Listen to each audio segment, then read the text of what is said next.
జల్తార్ శ్రీను నిలబడ్డారు కాబట్టి మనం అందరం మెజారిటీతో గెలిపించుకున్నాయి. ఒక్కసారి ఓట్లు చీలిపోకుండా కొంచెం కలిసికట్టుకుండి రేణుకను గెలిపిద్దామని నా ఒక విన్నపం. జై కాంగ్రెస్, జై కాంగ్రెస్, కత్తెర గుర్తుకే, కత్తెర గుర్తుకే, జై కాంగ్రెస్, జై కాంగ్రెస్, కత్తెర కత్తెర కత్తెర కత్తెర కత్తెర.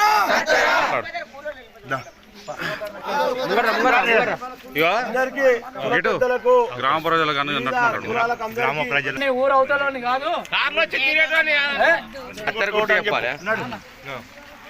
ఈరోజు స్థానిక ఎన్నికల సందర్భంగా గత 50 సంవత్సరాల నుండి మనం పుట్టిపోయిన ఒక అవగాహన వచ్చిన కానీ మినిమం ఒక 50-60 సంవత్సరాల నుండి జరిగే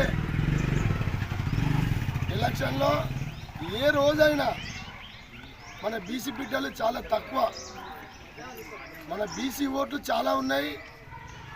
ఇదివరకు ఈ రోజు నిలబడ్డ అభ్యర్థులలో అందరు అవకాశాలు పొందిన వాళ్ళే. మనకు అవగాహన తెలంగాణ ఉద్యమం నుంచి వెళ్ళి మినిమం ఈ 15 ఏళ్ళ నుంచి వెళ్ళి ఇప్పటి వరకు కూడా అందరు అభ్యర్థులు గెలుచుకుంటూనే వస్తూ ఉన్నారు. ఏ పార్టీ అధికారంలో ఉంటే ఆ పార్టీగా జంప్ అవుడు పోస్టులు కొట్టడం. ఇది ఒక్కటి గమనించండి.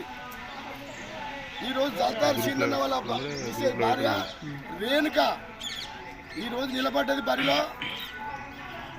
ఖచ్చితంగా మన ఉన్న అధిక మెజార్టీతోటి ఓట్లేసి అధిక మెజార్టీతోటి గెలిపించి మన రేణుక అక్కను గెలిపించుకొని అభివృద్ధి కార్యక్రమంలో ముందు నడవాలని అభ్యర్థులందరూ చూసినాం.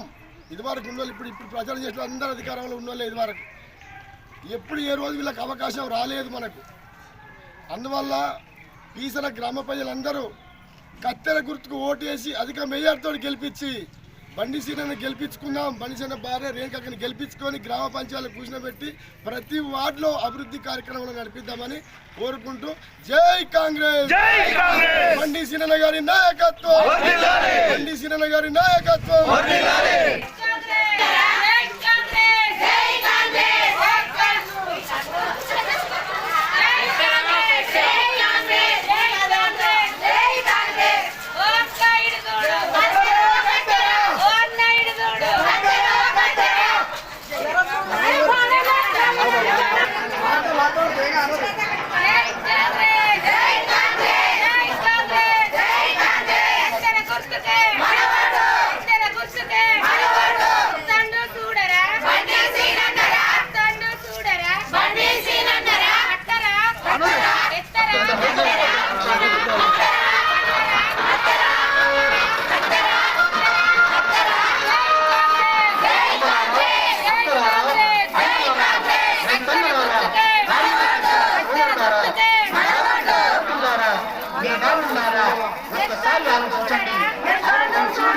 అమూల్యమైన ఓటును కత్తెర గుర్తుపై చేసి ఈసర గ్రామ సర్పంచ్గా డాక్టర్ రేణుక శ్రీనివాస్ గారిని అత్యధిక మెజారిటీతో గెలిపించండి.